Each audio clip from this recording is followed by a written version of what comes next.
My name is Simrandeep Singh और आज की वीडियो में हम स्कूल ऑफ ओपन लर्निंग के एमबीए प्रोग्राम का थर्ड सेमेस्टर फाइनेंस में हम जो हमारा सब्जेक्ट है security analysis and portfolio management उसके फर्स्ट चैप्टर को हम पढ़ेंगे। और मैं ट्राई करूंगा कि मैं रेगुलर वीडियोस अपलोड करता रहूं और जो फर्स्ट चैप्टर है वो मैं ट्राई करूंगा कि उसको मैं 2 पार्ट्स में अपलोड करूं। और अगर आपको ये वीडियो पसंद है तो प्लीज इस वीडियो को लाइक करना, अपने फ्रेंड्स के साथ शेयर करना और इस चैनल को सब्सक्राइब भी कर लेना, जिससे मुझे मोटिवेशन मिल पाए। और दूसरी बात, जो भी ये वीडियोस होंगी वो फ्री ऑफ कॉस्ट अवेलेबल होंगी। इसके लिए आपको कोई भी पेमेंट या कोई भी चार्जेस देने की जरूरत नहीं होगी। और जो हमारी ये बुक है पोर्टफोलियो मैनेजमेंट, इसके अंदर 7 चैप्टर्स हैं। कुछ चैप्टर्स थ्योरी बेस्ड के ऊपर है और कुछ प्रैक्टिकल है। बट जब हमारा पेपर लास्ट ईयर आया था तो तब भी 50-60% हमारा पेपर प्रैक्टिकल था और 50-60% हमारा थ्योरेटिकल था। बट अभी जस्ट हमारा एक ही एग्जाम हो रखा है तो हमारे पास बहुत ज्यादा डेटा तो अवेलेबल नहीं है। तो हम ट्राई करेंगे कि जहां जहां पर प्रैक्टिकल हो सकेगा तो वहां पर हम प्रैक्टिकली भी सीखेंगे और जहां पर थ्योरी हो सके तो वहां पर थ्योरी भी सीखेंगे। और जो हमारा फर्स्ट चैप्टर है वो बिल्कुल बेसिक चैप्टर है और उस चैप्टर में हमारा सब कुछ थ्योरी है। तो ये चैप्टर कोर थ्योरी के ऊपर बेस्ड है। और हमारा फर्स्ट चैप्टर का नाम क्या है? फर्स्ट चैप्टर का नाम है इंट्रोडक्शन टू फाइनेंशियल इन्वेस्टमेंट्स। अब सबसे बड़ी बात है कि हम इस चैप्टर में सीखेंगे कि फाइनेंशियल इन्वेस्टमेंट्स होती क्या हैं। तो सबसे पहले अब हमें ये देखना है कि इन्वेस्टमेंट्स क्या होती हैं। इन्वेस्टमेंट का मतलब होता है कि जब भी कोई इन्वेस्टर या जब भी कोई इंसान अपने रिसोर्सेज को एलोकेट करता है, क्या करता है? एलोकेट करता है। और उसका गोल क्या होता है? उसका रिटर्न लेना। ऑब्वियसली कोई भी इंसान के पास अगर पैसा पड़ा हुआ है तो वो पैसे को क्या करेगा? कहीं पर एलोकेट करेगा, कहीं पर इन्वेस्ट करने की कोशिश करेगा। और उसी चीज को हम क्या कहते हैं? इन्वेस्टमेंट्स कहते हैं। अब हमें ये तो पता चल चुका है, बट इन्वेस्टमेंट्स कितने टाइप की होती है ये तो हमें पता नहीं है। तो सबसे पहले अब हम देखते हैं कि इन्वेस्टमेंट्स कितने टाइप की होती है। जो हमारी बुक्स में मेंशन है हम वही करेंगे। और ये जो बुक है ये बुक कोई मेरी स्पेशल खुद की बुक नहीं है। ये स्कूल ऑफ ओपन लर्निंग की वेबसाइट पे आपको इजीली अवेलेबल हो जाएगी। आप फ्री में इसको डाउनलोड कर सकते हो। तो सबसे पहले टॉपिक 1.3 से हम स्टार्ट करेंगे और देखेंगे कि टाइप्स ऑफ इन्वेस्टमेंट्स। सबसे पहली इन्वेस्टमेंट का नाम गिवन है स्टॉक्स। अब ऑल वैसे तो हम सब बच्चे मोस्ट प्रोबेबली जिन्होंने फाइनेंस चूज किया है तो वो कॉमर्स बैकग्राउंड से होंगे। बट कुछ बच्चे शायद साइंस बैकग्राउंड से भी हो सकते हैं। तो मैं आपको थोड़ा सा ब्रीफ में बताने की कोशिश करूंगा कि स्टॉक का मतलब क्या होता है। सबसे पहले, जब स्टॉक्स 2 टाइप के होते हैं, एक होता है इक्विटी शेयर कैपिटल और एक होता है प्रेफरेंस शेयर कैपिटल। अब इक्विटी शेयर कैपिटल कौन सा होता है? इक्विटी शेयर कैपिटल वो होता है जो ओनर्स इक्विटी होती है। अब ओनर्स का क्या मतलब है और प्रेफरेंस का क्या मतलब है? देखो, जब कंपनी जो प्रेफरेंस शेयर्स इशू करती है वो कुछ लिमिटेड टाइम के लिए इशू करती है और जब वो टाइम पूरा हो जाता है तो जो इन्वेस्टर्स होते हैं उनको डिविडेंड और उसके साथ साथ जो उन्होंने पैसा कंपनी को दिया होता है वो भी उनको वापस करना पड़ता है। बट जब कंपनी इन्वेस्टर से इक्विटी के फॉर्म में पैसा लेती है तो वो पैसा उसको कभी भी वापस नहीं करना पड़ता। जब कंपनी का वाइंडिंग अप का टाइम आ जाएगा, मतलब जब कंपनी बंद होने वाली होगी, सिर्फ पैसा तभी वापस करना पड़ेगा। और इसीलिए हम इन शेयर्स को कहते हैं इक्विटी शेयर और equity shares he owners of the company होते हैं। अब अगर आपको इन्वेस्टमेंट्स करनी है तो आप शेयर मार्केट में इक्विटी शेयर्स को बाय कर सकते हो। रिलायंस के शेयर, जियो के शेयर, टाटा के शेयर, किसी भी कंपनी के शेयर्स। अच्छा, सेकंड इन्वेस्टमेंट का क्या नाम है? बॉन्ड्स। अब बॉन्ड्स होते क्या हैं? जैसे किसी भी एक इंसान को कभी भी लोन की जरूरत होती है तो वो बैंक जाता है और बैंक से पैसा ले लेता है। बट लेट से कभी किसी कंपनी को पैसे की जरूरत पड़े तो वो कहां से पैसा लेगी? या तो वो क्या कर सकती है, या तो वो पैसा स्टॉक से ले ले, माने इक्विटी शेयर कैपिटल इश्यू कर दे। बट अगर उसको पैसा चाहिए 5-10 साल के लिए तो वो क्यों अपने ओनर्स को ज्यादा बढ़ाए और वो क्यों इतना पैसा ले? तो वो लोन भी ले सकती है। अब कंपनी चाहे तो वो बैंक से भी लोन ले सकती है। बट कई बड़ी कंपनी क्या करती है, कंपनी बैंक से लोन ना लेके वो नॉर्मल आम जनता से भी लोन ले सकती है। बट उसका क्या फायदा है? अब देखो उसका होता क्या है। लेट से एक कंपनी है जिस कंपनी को लेट से 1 लाख रुपए की रिक्वायरमेंट है। अब 1 लाख रुपए उसने क्या करा, एक पर्टिकुलर पर्सन से नहीं मांगे। उसने क्या करा, वो 100 लोगों के पास गई और उसने बोला कि क्या आप मुझे 1,000 रुपये दे सकते हो? अब अगर 100 लोग 1,000 रुपये देंगे तो वो टोटल कितना हो जाएगा? 1 लाख। तो मतलब एक बॉन्ड या एक डिवेंचर की वैल्यू कितनी होगी? 1,000 रुपीज। अब आम जनता जिसने ये परचेज किया अब वो क्या कर सकती है? अब लेट से ये 10 ईयर्स का है। अब 10 ईयर्स के बाद उसको जो प्रिंसिपल अमाउंट है वो तो वापस मिलेगा और हर ईयर उसको इंटरेस्ट भी मिलेगा। पर अब प्रॉब्लम तो ये आ गई कि एक इंसान कंपनी को पैसा क्यों दे? वो अपने एफडी भी तो करा सकता है, वो कंपनी को पैसा दे। क्योंकि मैं आपको बताऊं, आज के सिनेरियो के हिसाब से अगर आप एफडी कराते हो तो आपको 6 या 7% ही इंटरेस्ट मिल पाएगा। तो बट अगर आप बॉन्ड्स में इश्यू करोगे तो वो शायद आपको 8 या 9% दे दे। उससे फायदा क्या हो, आपको एफडी से ज्यादा इंटरेस्ट मिल गया। और कंपनी को क्या फायदा हो, अगर कंपनी बैंक से लोन लेगी तो उसको तो 10% पे लेना पड़ेगा। तो कंपनी को पैसा मिल गया 8% पे, 2% का उसका फायदा, और आम जनता को 2% का एक्स्ट्रा इंटरेस्ट मिल गया। अच्छा, या फिर आप इन्वेस्ट कर सकते हो रियल एस्टेट। अब रियल एस्टेट का क्या मतलब है, कोई भी टेंजिबल प्रॉपर्टी। आप रेसिडेंशियल प्रॉपर्टी ले लो, आप कोई कमर्शियल प्रॉपर्टी में मतलब इन्वेस्टमेंट्स कर लो। अच्छा, अब ये म्यूचुअल फंड्स का क्या मतलब होता है। सबसे पहले मैं आपको बताऊं, लेट से एक मिस्टर जेठालाल है। अब जेठालाल के पास पैसा तो बहुत सारा पड़ा हुआ है, और अब उसके पास पैसा इतना पड़ा हुआ है तो वो चाहता है कि मैं शेयर मार्केट में इक्विटी शेयर कैपिटल में पैसा इन्वेस्ट करूं। बट प्रॉब्लम क्या है कि वो उतना पढ़ा लिखा या उसके पास इतनी नॉलेज नहीं है कि वो खुद से जाके परचेस कर पाए। तो कुछ ग्रुप ऑफ प्रोफेशनल्स होते हैं, वो क्या करते हैं कि आप पैसा उनको दे दो। लेट से जेठालाल ने 10,000 रुपीज एक प्रोफेशनल को दे दिया। अब वो प्रोफेशनल क्या करेगा, इस पैसे को अलग अलग शेयर्स में इन्वेस्ट कर देगा। और उससे क्या होगा कि अगर कोई एक शेयर का प्राइस डाउन हो गया, दो शेयर का भी प्राइस डाउन हो गया, बट तो जो ओवरऑल उसकी इन्वेस्टमेंट हो रखी है उस पर कोई भी फर्क नहीं पड़ेगा। क्यों? क्योंकि उसने 10 शेयर्स में पैसा इन्वेस्ट किया था, अब 3-4 शेयर्स का प्राइस नीचे गिरा और 5-7 शेयर्स का प्राइस ऊपर हो गया। तो जिससे ओवरऑल जो उसकी वैल्यू इन्वेस्टिंग है वो इंक्रीज हो जाएगी। तो म्यूचुअल फंड में होता है कि हम अपना पैसा किसी एक कंपनी को या किसी एक प्रोफेशनल को दे देते हैं और वो पैसा हमारा आगे लगाता है। अब इसमें हमें तो फायदा पता चल चुका है, बट उस प्रोफेशनल का क्या फायदा। ऑब्वियसली लेट्स से जो वो प्रोफेशनल है उसने वो पैसा कहीं इन्वेस्ट किया, तो वो सारा का सारा पैसा आपको नहीं दे देगा, बीच में अपनी कोई कमीशन रखेगा और उसके बाद आपको पैसा दे देगा। बट अब कुछ इन्वेस्टर्स ऐसे होते हैं जिनको लगता है कि नहीं, म्यूचुअल फंड्स तो बहुत खराब हैं। क्यों? क्योंकि उसमें आपको ज्यादा प्रॉफिट नहीं होता। तो फिर आप रिस्क ज्यादा ले लो और आप खुद से इन्वेस्ट कर दो। बट उसमें प्रॉब्लम क्या होगा, जब आपका प्रॉफिट आपका होगा तो लॉस भी आपके होंगे। पर ऐसा जरूरी नहीं कि अगर आपने किसी म्यूचुअल फंड में पैसा लगाया तो उसमें कभी लॉस नहीं होगा। लॉस तो उस पे भी हो सकता है, बट कुछ प्रोफेशनल्स होते हैं जो उसको चलाते हैं, तो वो हमसे ज्यादा समझदार हो सकते हैं। तो अगर आपको उनके ऊपर ट्रस्ट है तो आप उनको अपना पैसा दे सकते हो। ठीक है। और अगला ऑप्शन क्या है, सेविंग अकाउंट। अच्छा, अब सेविंग अकाउंट तो हम सब लोगों को पता है कि इवन हमारे जो पेरेंट्स होते हैं वो ज्यादातर जो हमारा पैसा होता है, वो उनका पैसा होता है वो सेविंग अकाउंट में रखते हैं। क्यों?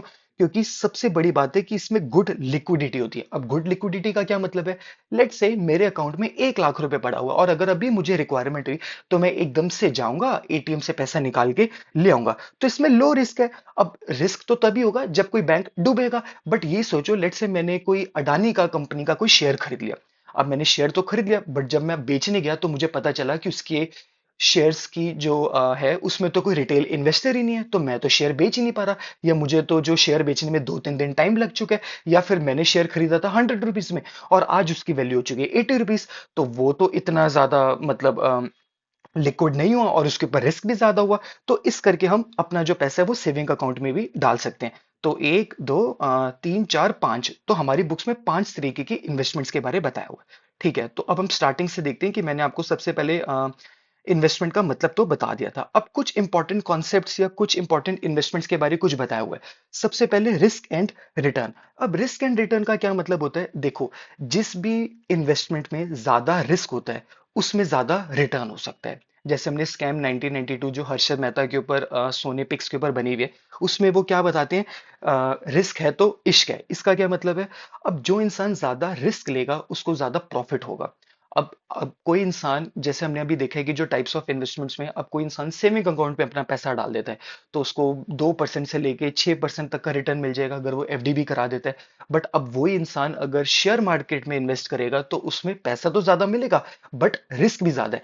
आज किसी ने इन्वेस्ट किया 100 रुपीज का शेयर था, बट अब अगर कल कोई 80 रुपीज का शेयर हो जाएगा तो लॉस भी हो सकता है। वो लेट से 110 रुपीज का भी शेयर हो सकता है। तो अब ये डिपेंड करता है।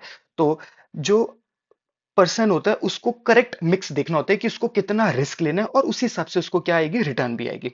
तो जो पर्सन की रिस्क टॉलरेंस होती है और उसके फाइनेंशियल गोल्स के हिसाब से होता है। अब रिस्क टॉलरेंस का क्या मतलब होता है कि कोई भी एक इंसान कितना रिस्क ले सकता है। अब वो रिस्क कितना ले सकता है, अब उसके पर्सन की एज के ऊपर डिपेंड करता है, उसकी इनकम कैसी है। अब कोई इंसान है जो कमाई एक महीने में 10,000 रुपए रहा है, और कोई एक इंसान है जो एक महीने में 1 लाख रुपए कमा रहा है, तो ऑब्वियसली जो 10,000 कमा रहा है वो कम रिस्क लेगा, और जो 1 लाख कमा रहा है वो ज्यादा रिस्क ले सकता है वो। ठीक है। और अगला मतलब कंपोनेंट क्या है, या इसका डाइवर्सिफिकेशन। डाइवर्सिफिकेशन का क्या मतलब होता है, जब भी हम शेयर मार्केट में पैसा इन्वेस्ट करते हैं तो हमें मेक श्योर करना चाहिए कि हम किसी भी एक इंडस्ट्री में पैसा ना डालें, अलग अलग इंडस्ट्रीज में पैसा डालें। इससे क्या होगा, लेट से आज ऑटोमोबाइल इंडस्ट्रीज का जो प्राइस है वो शेयर्स नीचे जाने शुरू हो गए, मतलब शेयर्स के जो प्राइस है वो कम होना शुरू हो गया, बट कोई और इंडस्ट्री है उसके प्राइस अप हो गए।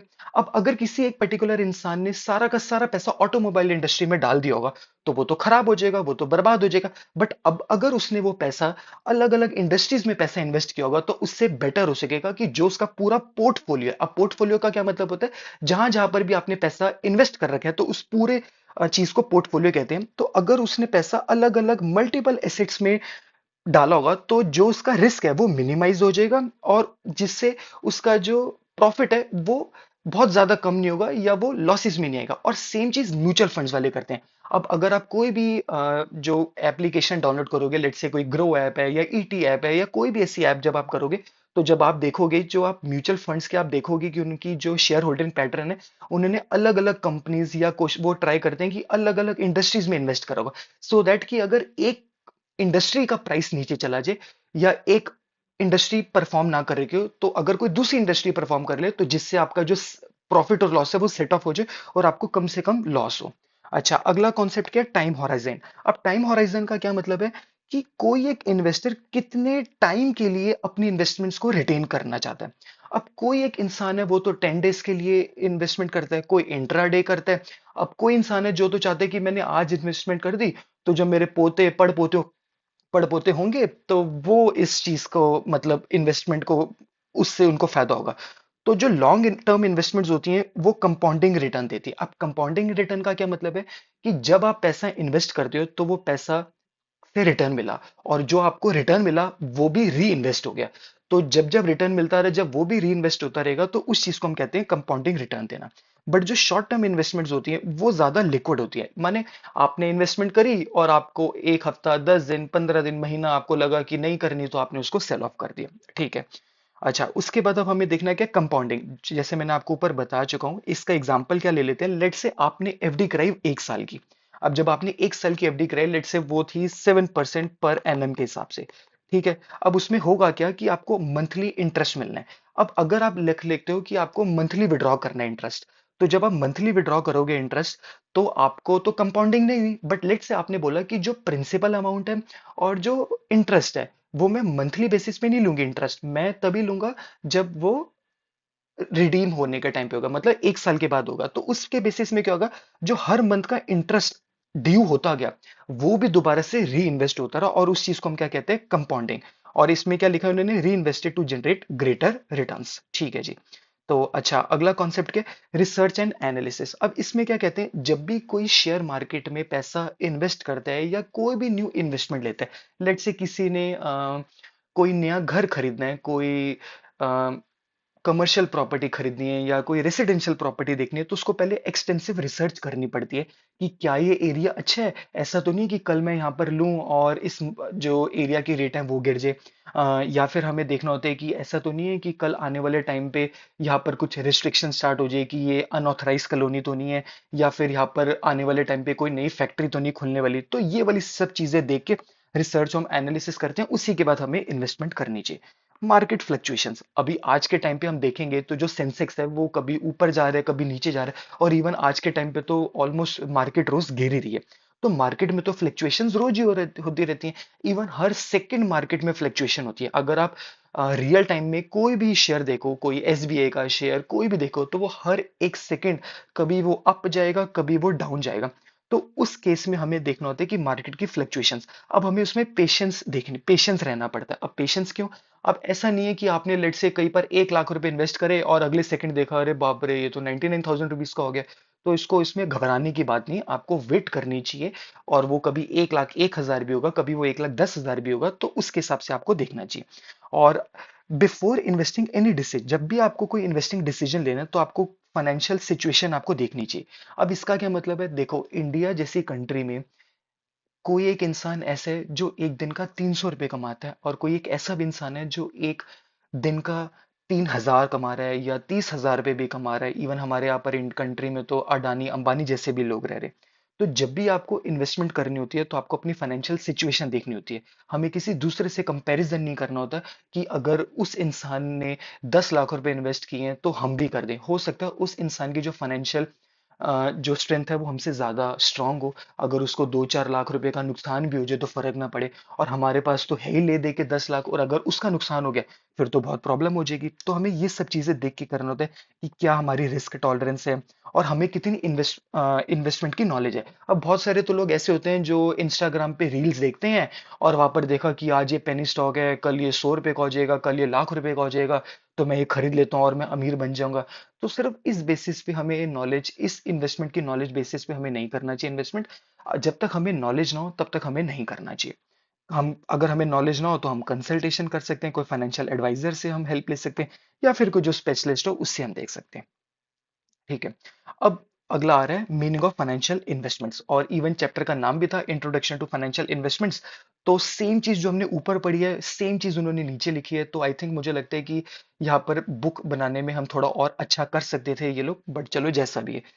Allocation of funds, allocation of funds जब हम करते हैं और हमारा एक्सपेक्टेशन क्या होती है कि हमारी फाइनेंशियल रिटर्न आ पाए और हमें प्रॉफिट आ पाए पीरियड ऑफ टाइम, और उसी को हम क्या कहते हैं, फाइनेंशियल इन्वेस्टमेंट्स कहते हैं, जो हमने ऊपर सीखे। अब इंपॉर्टेंट पॉइंट्स के सेम वही चीज जो हमने ऊपर सीखा है, रिस्क एंड रिटर्न हम ऊपर देख चुके हैं, इन्वेस्टमेंट हॉराइजन, डाइवर्सिफिकेशन, लिक्विडिटी। अच्छा, लिक्विडिटी तो हमने ऊपर भी देखा है। लेट्स से कोई आपने शेयर मार्केट में कोई ऐसा शेयर खरीद लिया या ऐसा शेयर परचेज कर लिया जिसके मार्केट में कोई जो इन्वेस्टर्स हैं वही नहीं है, माने कोई इस चीज को खरीदने को तैयार ही नहीं है। जैसे स्कैम 1992 जो वेब सीरीज थी, उसमें हर्षद मेहता ने, आपने देखा होगा स्टार्टिंग में जब उन्होंने अपना करियर स्टार्ट करना था तो उन्होंने अलवर फार्मा था उसमें, उन्होंने बोला कि ये बहुत पेनी स्टॉक है, हम क्या करेंगे मार्केट में एक टिप बना लेंगे कि अलवर फार्मा आज ऊपर जाने वाला है। और हम पहले से क्या करेंगे, हम शेयर्स खरीद के रखेंगे, और जब सब इन्वेस्टर्स खरीदना शुरू करेंगे तो हम क्या करेंगे, अपने जो शेयर्स हैं वो मार्केट में सेल ऑफ कर देंगे। अब उसके बाद रेट चाहे 1 रुपया हो या 1 पैसे हो, किसी को क्या मतलब, क्यों? क्योंकि इसकी मार्केट में लिक्विडिटी नहीं है। माने लिक्विडिटी मतलब आपने शेयर तो खरीद लिया, बट अब शेयर खरीदने के बाद आपसे कोई वापस शेयर ही नहीं खरीदेगा, तो क्या मतलब। बट अब अगर आपको लगता है कि आपके पास जो पैसा है आपको 6 महीने में दोबारा से वापस चाहिए, तो आप वो पैसा एफडी में भी इन्वेस्ट कर सकते हैं। क्यों?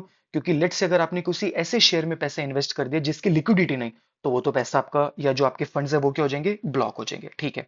और अगला पॉइंट क्या है इसमें, फैक्टर इन्फ्लुएंसिंग इन्वेस्टमेंट डिसीजंस। अब कौन कौन से ऐसे फैक्टर्स हैं जो इन्वेस्टमेंट डिसीजंस को क्या करते हैं, इन्फ्लुएंस करते हैं। सबसे पहले मार्केट की कंडीशन। अब लेट से मार्केट की कंडीशंस है कि सेंसेक्स बहुत डाउन जा रहा है, या फिर मार्केट में लोग खरीद नहीं रहे, ज्यादा बेच रहे हैं, तो आपको इन चीजों के बारे में देखना चाहिए। इंटरेस्ट रेट, लेट से जो बैंक एफडी का रेट है लेट से वही 10% हो जाता है, और आपको एक शेयर है वो आपको रिटर्न दे रहा है 8% की, तो बेटर है कि आप इंटरेस्ट रेट देख लो। इन्फ्लेशन, मार्केट में महंगाई कैसी है। रेगुलेटरी इन्वायरमेंट, टैक्सेशन, कंप्लायंस वो कैसा है। अब लेट से कोई शेयर्स खरीदने बेचने के ऊपर टैक्स ही गवर्नमेंट ने इतना लगा दिया कि आपको तो फायदा ही नहीं होगा, तो फिर फायदा है कि इससे अच्छा पैसे एफडी में डाल दो। इन्वेस्टर रिस्क टॉलरेंस, अब कोई एक इन्वेस्टर कितना रिस्क ले सकता है उसके ऊपर देखते हैं। अच्छा जी। और अगला पॉइंट है, ये इंपॉर्टेंट भी है और ये पॉइंट ऐसे है जो थोड़ा अलग से, पैसिव वर्सेस एक्टिव इन्वेस्टिंग। अब एक्टिव इन्वेस्टिंग और पैसिव इन्वेस्टिंग का क्या मतलब होता है, मैंने थोड़ा सा एग्जांपल चैट जीपीटी से लिए ताकि मैं थोड़ा इजीली आपको समझा पाऊँ। एक्टिव इन्वेस्टिंग में क्या होता है कि लेट से आपके घर में आपको टेरिस के ऊपर या आपको बालकनी के पास कोई फ्लावर लगवाने हैं, बट अब आप क्या गए, आप किसी दुकान के पास गए और आपने देखा कि भैया मुझे ना सबसे अच्छे वाला फ्लावर चाहिए जो बहुत ज्यादा कलरफुल हो, जिसकी स्मेल बहुत ज्यादा अच्छी हो, वो देखने में भी बहुत ज्यादा अच्छी हो। वहां पर तो 50 100 पड़े हुए थे, बट आपने उसमें से बहुत चूजी हो कि सिर्फ एक, लेट से कोई रोज, कोई पिंक रोज या बहुत कोई मतलब कोई नया सा आप कोई फ्लावर लेके आए। सेम चीज जब आप शेयर चूज करते हो तो आपने उसमें भी बहुत ज्यादा चूजी हो गए, आपने सिर्फ वही शेयर को चूज किया जो सबसे अच्छा क्या करता था, परफॉर्म करता था। अच्छा, बट पैसिव इन्वेस्टिंग में क्या होता है? अब आपने क्या करा, आप जब शॉप में गए आपने बोला नहीं नहीं ठीक है, मुझे ऐसा नहीं कि मुझे सिर्फ स्पेसिफिक चाहिए, एक काम करो मुझे 10-15 फ्लावर्स दे दो या mix of wild flower seeds दे दो। और आपने स्पेसिफिक एक फूल के ऊपर आपने ज्यादा फोकस नहीं किया, और आपने बोला ठीक है कि मैं डाल दूंगा, उसमें से कुछ ग्रीन निकलेंगे कुछ ब्लू निकलेंगे, किसी की स्मेल ज्यादा होगी तो किसी की कम होगी, जो ओवरऑल है वो ठीक हो जाएंगे। तो जो एक्टिव में होता है क्या होता है, हम केयरफुली पिक करते हैं ईच एंड एवरी को। तो हम इसमें भी देख लेते हैं, इसमें क्या लिखा हुआ है। पैसिव इन्वेस्टिंग entails कंस्ट्रक्टिंग अ diversified portfolio। पैसिव में हम क्या करते हैं, डाइवर्सिफाइड करते हैं। हम कोई स्पेसिफिक चूज ही होके नहीं करते, with the goal of replicating the performance of a specific market index. अगर एक ने ठीक परफॉर्म किया तो दूसरे ने खराब किया तो वो रेप्लिकेट कर देंगे। और एक्टिव में हम क्या करते हैं, पिक और मैनेज करते हैं इंडिविजुअल इन्वेस्टमेंट्स को, ताकि वो अच्छे से आउट परफॉर्म कर पाए मार्केट में। ठीक है। Emotional discipline. अब इमोशनल डिसिप्लिन का क्या मतलब होता है, जब भी हमें कोई इन्वेस्टमेंट्स डिसीजंस लेने होते हैं तो उसमें अब हमें क्या करना पड़ता है, हमें इमोशनल रिएक्शन नहीं देने होते मार्केट की वॉलेटिलिटी को। हमें रैश डिसीजन नहीं लेने होते, हमें अपने इमोशनल्स पे कंट्रोल रखना होता है और एक रैशनल डिसीजन लेना होता है। हम जल्दबाजी में आके, ऐसा नहीं है कि सब लोग बेच रहे हैं तो हम भी बेच दें, या सब लोग खरीद रहे हैं तो हम भी खरीद लें, तो इमोशनल होकर हमें डिसीजंस नहीं लेने होते। Tax consideration. अब टैक्स कंसिडरेशन का क्या मतलब है, जब भी हम कोई शेयर खरीदते हैं और अगर हमें उसके सेल करने पे अगर हमें कोई प्रॉफिट होता है तो गवर्नमेंट को हमें टैक्स भी देना पड़ता है। तो हमें ये बात देखनी होती है कि जब भी हम कोई इन्वेस्टमेंट्स ले, सिर्फ शेयर मार्केट की इन्वेस्टमेंट के बारे में बात नहीं कर रहे यहाँ पर। अगर आपको कोई घर भी खरीदना है, कोई रेसिडेंशियल प्रॉपर्टी भी खरीदनी है, कोई कमर्शियल प्रॉपर्टी भी खरीदनी है, तो उसके भी खरीदने बेचने के ऊपर टैक्स लगता है। तो आपको ये भी देखना चाहिए कि जब आप उस चीज को बेचोगे तो उसके ऊपर टैक्स कितना लगेगा, ताकि आपको नेट ऑफ प्रॉफिट कितना आ पाएगा। और अगला पॉइंट क्या है, फाइनेंशियल ऑब्जेक्टिव। आपका ऑब्जेक्टिव क्या है? अब मार्केट में तो बहुत तरीके के इन्वेस्टर्स होते हैं। कुछ लोग सेव कर रहे होते हैं अपनी रिटायरमेंट के लिए पैसा, कुछ अपने बच्चों की स्कूल की फीस, एमबीए की फीस निकालने के लिए, और कुछ अपना पैसा एक्यूमुलेट ज्यादा बनाने के लिए और अपनी इनकम को ज्यादा बनाने के लिए। तो जैसा आपका फाइनेंशियल ऑब्जेक्टिव होता है, आपको उसी टाइप की इन्वेस्टमेंट करनी पड़ती है। अब लेट से किसी की एज है 20 ईयर्स की एज है और उसको 60 ईयर्स के लिए भी मतलब इन्वेस्टमेंट्स करनी है, ताकि जब वो 60 ईयर्स का हो जाए तो उसके बाद बहुत बड़ा चंक हो। तो उसके ऑब्जेक्टिव अलग होंगे, वो अलग पैटर्न में चीजें खरीदेगा बेचेगा। और अब जिसकी एज 50 ईयर्स है, उसके जो पैटर्न होगा खरीदने बेचने का वो अलग होगा। क्यों? क्योंकि जिसकी एज अभी 20 ईयर्स है तो उसकी तो एज अभी बहुत ज्यादा है, मतलब उसके पास 40 ईयर्स और हैं अभी रिटायर होने को। तो अगर उसको लॉसेस भी हो जाएंगे तो उसको ज्यादा फर्क नहीं पड़ेगा। बट अब जो 50 ईयर्स का इंसान है, उसके पास तो सिर्फ 10 साल बचे हैं रिटायर होने के, तो उसको ज्यादा रिस्क नहीं लेना चाहिए और उसके हिसाब से उसको डिसीजंस लेने चाहिए।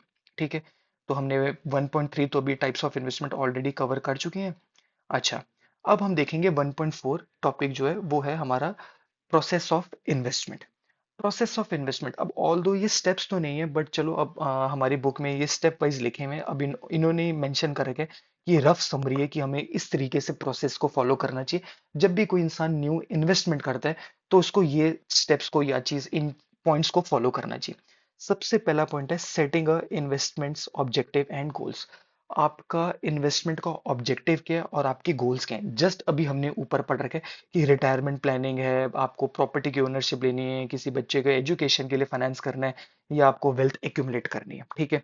और अगला क्या है, risk evaluate.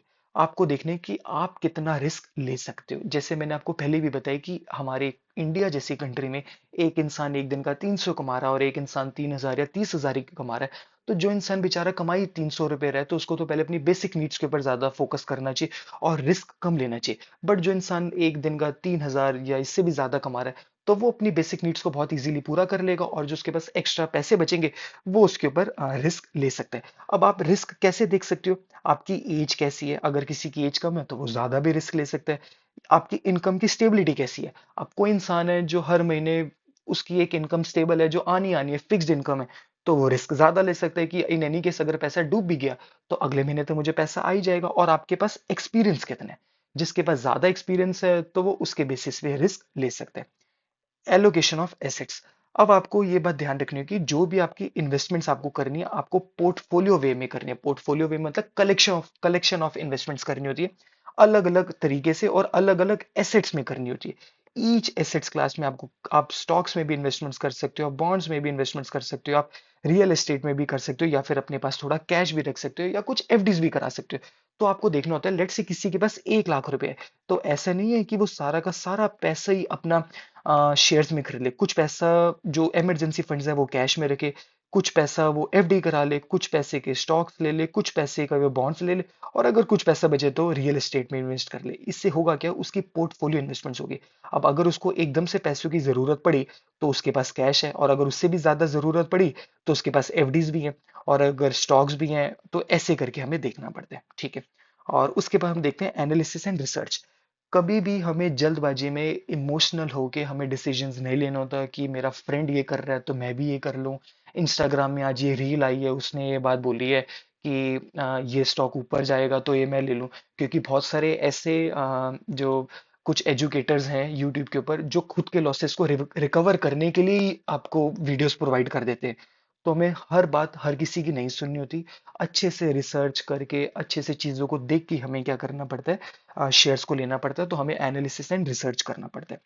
Choosing and investments. जब आपने एनालिसिस कर लिया, सब कुछ देख लिया, तो आप क्या करोगे, स्पेसिफिक इन्वेस्टमेंट्स को क्या कर सकते हो, सेलेक्ट कर सकते हो उनकी पास्ट की परफॉर्मेंस को देख के। अब आप रेंज भी तो देख सकते हो कि एक जो शेयर है वो 100 रुपीज से लेके 150 के बीच में ट्रेड करता है। तो जब वो 110 का हुआ तो आपने परचेस कर लिया, और जब वो 140 या 140 के आसपास आया, 48 के, तो आपने उसको एग्जिट कर लिया। तो आपको पास्ट का सक्सेस देखना है, या आपकी एक्सपीरियंस को देखना है कि आपको किस बेसिस पे आपको करना है। डाइवर्सिफिकेशन, जैसे मैंने आपको पहले भी बताया कि डाइवर्सिफिकेशन इवन एमबीए में भी हमें ऑप्शन दिया गया कि आप थर्ड सेमेस्टर में कोई अलग स्ट्रीम चूज कर सकते हो, और फोर्थ सेमेस्टर में आप अलग स्ट्रीम चूज कर सकते हो। इससे भी तो हम डाइवर्सिफाई कर सकते हैं कि आपके पास फाइनेंस की भी नॉलेज हो सकती है, आपके पास एचआर की भी नॉलेज हो सकती है, और आजकल तो जो आर्टिफिशियल इंटेलिजेंस या मशीन लर्निंग, तो इसको भी आप चूज कर सकते हो। तो इन सब्जेक्ट्स को अगर आप फाइनेंस के साथ चूज करते हो तो आप क्या कर रहे हो, डाइवर्सिफिकेशन कर रहे हो। माने आप किसी ऐसी कंपनी में भी जाके जॉब कर सकते हो जहां पर उनको एक ऐसे पर्सनल की जरूरत हो जिसको फाइनेंस की भी नॉलेज हो, और जिसको एआई के बारे भी नॉलेज हो। सेम चीज बेटा हम क्या करते हैं, हम देखते हैं कि हमारे पास जब भी हम कोई इन्वेस्टमेंट करते हैं तो हमें इन्वेस्टमेंट डाइवर्सिफिकेशन करनी चाहिए। अलग अलग types of class of assets में हमें इन्वेस्टमेंट्स करनी चाहिए। आप कुछ पैसा मतलब बॉन्ड्स में डाल दो, कुछ पैसा स्टॉक्स में डाल दो, और कुछ पैसे से आप कुछ प्रॉपर्टी में भी पैसे इन्वेस्ट कर सकते हो, जिससे आपका रिड्यूस हो जाए रिस्क। क्यों? अगर लेट से आपको स्टॉक्स या शेयर मार्केट डाउन हो गई और आपका शेयर मार्केट से लॉस हो गया, तो आपका सारा पैसा तो वहां नहीं था। आपने तो कुछ चंक प्रॉपर्टी में भी डाला था, तो आपको वहां से इंटरेस्ट या फिर आपको वहां से कुछ रेंटल इनकम आनी शुरू होगी, जिससे आपको फायदा हो गया। या आप डाइवर्सिफिकेशन कर सकते हो ज्योग्राफिकल लोकेशन के हिसाब से भी। लेट से आपने वेस्ट दिल्ली में एक प्रॉपर्टी खरीदी, एक आपने साउथ दिल्ली में भी प्रॉपर्टी खरीदी, तो अगर वेस्ट दिल्ली के रेट्स कम हो गए तो साउथ दिल्ली से रिकवर हो जाएगा, और अगर साउथ दिल्ली के रेट्स कम हुए तो आपको वेस्ट दिल्ली से रिकवर हो जाएगा। अच्छा, एग्जीक्यूशन। अब जब आपने सारी चीजें सोच ली, विचार ली, अब आप उसके बाद क्या करोगे, अपने ऑर्डर को एग्जीक्यूट करोगे। फाइनल सेट में आप क्या करोगे, एग्जीक्यूट कर लोगे जो भी आपके पास इन्वेस्टमेंट ऑप्शंस थे अक्रॉस वेरियस एसेट्स और क्लासेस, ठीक है। Monitoring monitoring and evaluation. अब इसका क्या मतलब है, ऐसा नहीं है कि अगर आपने एक बारी इन्वेस्टमेंट्स कर दी, आपने एक बारी कोई प्रॉपर्टी वेस्ट दिल्ली में, नॉर्थ दिल्ली, कहीं पर भी आपने कोई प्रॉपर्टी खरीद ली, तब आपने बस अब आपने आंखें बंद करके बैठ लिया, नहीं। अगर आपको ऐसा लग रहा है कि कोई प्रॉपर्टी अंडर परफॉर्म कर रही है, मतलब उसके रेट्स गिरी जा रहे हैं और फ्यूचर में उसके रेट्स इंक्रीज होने के कोई भी चांसेस नहीं है, तो आपको क्विक डिसीजन लेना चाहिए और उस प्रॉपर्टी को सेल ऑफ कर देना चाहिए। सेम चीज अगर आपने कोई शेयर मार्केट में कोई एक ऐसा स्टॉक खरीदा है और आपको लग चुके कि आपसे गलती हो चुकी है, कि वो शेयर में आपने ऐसा प्राइस में वो खरीद लिया कि वो आज, अब उसके बाद वो प्राइस अचीव नहीं कर पाएगा, तो आपको सेल ऑफ करके कोई दूसरा एसेट खरीद लेना चाहिए। Changes in your financial circumstances और मार्केट कंडीशंस, एडजस्टमेंट्स करनी चाहिए अपने पोर्टफोलियो के अंदर। Selling outperforming assets and purchasing underperforming ones. इसका क्या मतलब है, आपका कोई एक ऐसा शेयर है जो बहुत ज्यादा अच्छा परफॉर्म कर रहा है, मतलब वो बहुत अच्छे अब प्राइस में पहुंच चुका है। लेट से आपने कोई एक शेयर खरीदा था 100 रुपीज में, अब वो हो चुका है 150, 200 या 1000 रुपीज में, तो अब आप उसको सेल ऑफ कर दो। और एक कोई ऐसा शेयर है जो 100 रुपीज का ही शेयर था, बट वो अभी आपको 60 रुपीज या 40 रुपीज में मिल रहा है, और आपको ऐसा लगता है कि वो फ्यूचर में 100 या 500 तक जा सकता है, तो आप उसको परचेज कर लो। रीबैलेंसिंग, रीबैलेंसिंग का क्या मतलब होता है, अच्छा सॉरी, मैंने आपको सॉरी ये रीबैलेंसिंग बता दी। रीबैलेंस का क्या मतलब होता है कि आपको अपने जो पोर्टफोलियो है उसको बैलेंस करके रखना होता है कि जो आपके इन्वेस्टमेंट्स आउट परफॉर्म कर रही है उसको बेचो, और जो अंडर परफॉर्म कर रही हैं जो इन्वेस्टमेंट्स आप उनको परचेज कर सकते हो। ठीक है। अच्छा, keeping up to date. Keeping up to date का क्या मतलब होता है? कीपिंग अप टू डेट का सिंपल मतलब होता है कि मार्केट के ट्रेंड्स के साथ आप अप टू डेट रहो। इसका क्या मतलब है? अब हमने एमबीए में ऐसा देखे कि बहुत सारे ऐसे बच्चे हैं जिनको यही नहीं पता चला कि इंटरनल एग्जाम्स ही कब देने हैं। कुछ बच्चे व्हाट्सएप में या टेलीग्राम में ये पूछ रहे होते हैं कि सेमेस्टर टू के भी रिजल्ट आने के बाद कि सेमेस्टर टू के एग्जाम्स कब होंगे, क्योंकि वो अप टू डेट नहीं रहते, वो नहीं ध्यान रखते कि वेबसाइट पे कब चीजें नोटिफिकेशंस अपलोड होते हैं। उससे होता क्या है, उनके एग्जाम्स मिस हो जाते हैं। तो हमें शेयर मार्केट या अपनी इन्वेस्टमेंट्स के साथ भी अप टू डेट रहना चाहिए, मार्केट ट्रेंड्स को, इकोनॉमिक डेवलपमेंट को, कोई भी जो चेंजेस हो रहे हैं उनको साथ साथ देखते रहना चाहिए। कंसिडरेशन ऑफ टैक्स, ये तो हमने पहले भी एक्सप्लेन कर रखे हैं कि जो भी टैक्सेशन पॉलिसीज हैं या आपको उन इन्वेस्टमेंट्स में पैसा इन्वेस्ट करना चाहिए जो टैक्स सेविंग्स होती है। जैसे बहुत सारी ऐसी एफडीज होती हैं 5 साल से ज्यादा की जो टैक्स सेव करती हैं, तो ऐसे करके कुछ हो गया। लॉन्ग टर्म प्रोस्पेक्ट, आपको सिर्फ शॉर्ट टर्म के बारे नहीं सोचना चाहिए, लॉन्ग टर्म के बारे सोचना चाहिए। जैसे आप कभी इंस्टाग्राम पे रील भी देखते हो ना, या आप कभी मीम भी ऐसा देखते हो कि हमारे दादा परदादा ने एक ऐसी जमीन 100 रुपए में बेच दी जिसकी आज वैल्यू मार्केट में 10 करोड़ 100 करोड़ है। तो क्यों? क्योंकि उन्होंने लॉन्ग टर्म प्रोस्पेक्ट नहीं देखा। तो सेम चीज जो हमारे, अगर आपके किसी दादा वादा ने, किसी ने दादाजी ने कोई गलती करी, तो सेम गलती आपको नहीं करनी। जब भी आप कोई इन्वेस्टमेंट खरीदो या जब भी आप कोई प्रॉपर्टी खरीदो, तो ये देख के नहीं खरीदनी होती हमें प्रॉपर्टी कि आज उसकी वैल्यू क्या है। हमें ये देख के देखना होता है कि उसकी फ्यूचर में वैल्यू कैसी होगी। Example gold. एक टाइम ऐसा था जब गोल्ड, 10 ग्राम गोल्ड मतलब 1 तोला जो हमारा गोल्ड होता था, वो 5,000 में मिलता था। अब आज देखो वो 80,000 टच कर जाता है या कभी कितना ज्यादा चला जाता है। तो ऐसा नहीं है कि आप देखो अरे अब तो 80,000 पे तोला हो चुका है, हम कैसे खरीदे, हमारी तो वैल्यू, हमारे पास तो इतने पैसे नहीं है। आप 5-5 हजार 10-10 हजार करके भी गोल्ड खरीदना शुरू करो, क्योंकि गोल्ड एक ऐसी चीज है, ऐसा तो है नहीं कि 80,000 की वैल्यू है तो वो कल आगे जीरो हो जाएगी। वो धीरे धीरे उसकी वैल्यू इंक्रीज होती रहती है। तो आपको लॉन्ग टर्म प्रोस्पेक्ट देखना होता है। ये नहीं देखना कि यार मैंने पिछले साल तो गोल्ड 60,000 का था, तब तो खरीदा नहीं, आज तो 80,000 का हो गया, मैं आज क्यों खरीदूं। आप लॉन्ग टर्म के बेसिस पे देखोगे तो आज जो